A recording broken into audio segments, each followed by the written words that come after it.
think we haven't always seen eye to eye on different topics, but I think the overall principle is still there. We are the biggest allies and we should stick together. Okay. You, Foreign Minister, how do you see it? Civilizational erasure. And they do mention, obviously, immigration as an issue. Your country has had quite a successful recent experiment or strategy with immigration. And actually, your GDP is growing. And I spoke to your own Prime Minister at the UNGA earlier this year, who sort of laid out the strategy of immigration into Spain. So what do you make of being told that your sort of parties, your sort of Europe is facing civilizational erasure if it doesn't change those issues, which are big in Europe too, the immigration issue? Well, thank you. It should be on. Thank you very much. The immigration issue is a very big issue for us too, but you cannot avoid certain crises that are taking place around your neighborhood. When a crisis happens, it's your humanitarian duty to shoulder some of the responsibilities that you are facing, actually. That's what is happening with Turkey.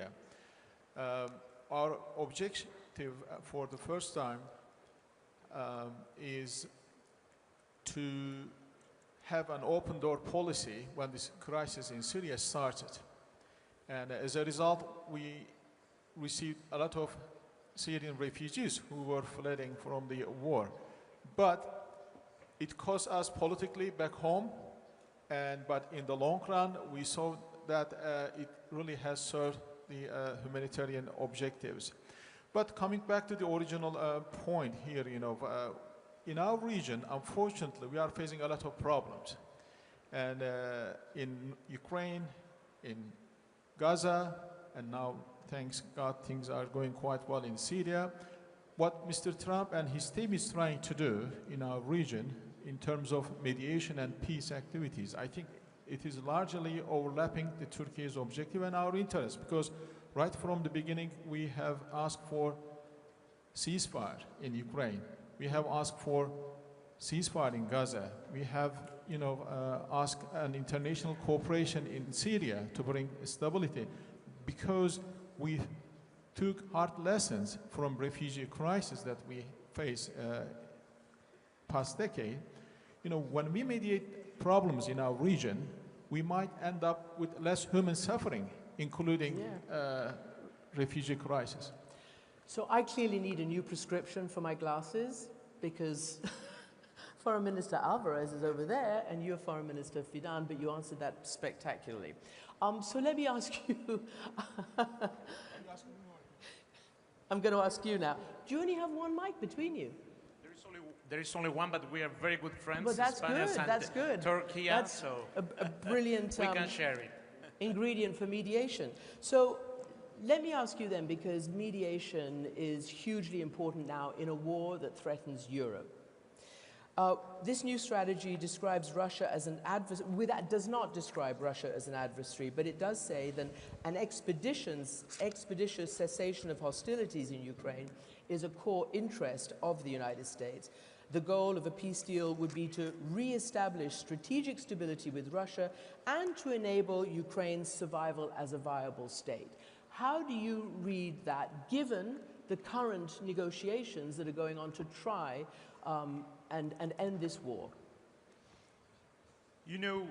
When you're a European, you are constantly asked for what the President of the United States says or what is the foreign policy of the United States. And I think that what we should really be interested right now in Europe is what we can do in this very challenging moment in world history, in which for some countries, one of them is Russia, war has become a normal tool of foreign policy. It's not the only one. In the Middle East, Israel thinks exactly the same way. We think the opposite. We stick to the UN Charter. We think that war is not a way of settling disputes among people or states, and above all, that a war of aggression cannot have reward. What is at stake right now in Ukraine is, of course, the sovereignty and the territorial integrity of Ukrainian people, which is already huge. We are talking about a democratic state with a democratically elected government. But we are going to design with whatever peace will come one day, and I'm sure that there is a future in peace for the Ukrainian people, we are to design the future security scheme of Europe and also of the world. If a war of aggression has a reward, tomorrow's war, and certainly tomorrow's Europe, is going to be more unstable. No one will be out of the risk of waking up and realizing that a strong neighbor wants a part of its sovereignty or of its territorial integrity. So we welcome the efforts of peace of the President of the United States. We think it's good. We have been asking for peace since the very beginning. If it was up to us, the Europeans, or to the Ukrainians, this war would have not started. We want peace. We just want to make sure that it's a just and lasting peace. Just and lasting peace means that there is no reward for the aggression, that there is a sovereign Ukraine that can take its own decision, including which international organization is a part of, and that at the end, that peace is stick to the United Nations Charter. Can I quickly ask you while I have you here? The US is pretty angry at Spain because you have refused point blank to raise your military spending to 5% of your GDP. I asked your Prime Minister about it, and he had all sorts of reasons. Can you explain where you, as Spain, as a southern European nation, where do you see your biggest threat? And is it not Russia? Why would you not raise your GDP? We acknowledge that Russia is right now, by far, the largest threat to European security. There is a war of aggression going on European soil. There are other threats that come also from the south, and we have great partners from Mauritania to Jordan. Turkey, it's a key element in NATO and in our southern flank security, and we acknowledge it for that. Spain is a reliable ally in NATO, and it's a vital ally in NATO. We have a historical deployment of soldiers, aeroplanes, ships in the eastern flank. It's more than 2,000 soldiers. The air security of the Baltic states is guaranteed also because of our aeroplanes. We've been in Iceland.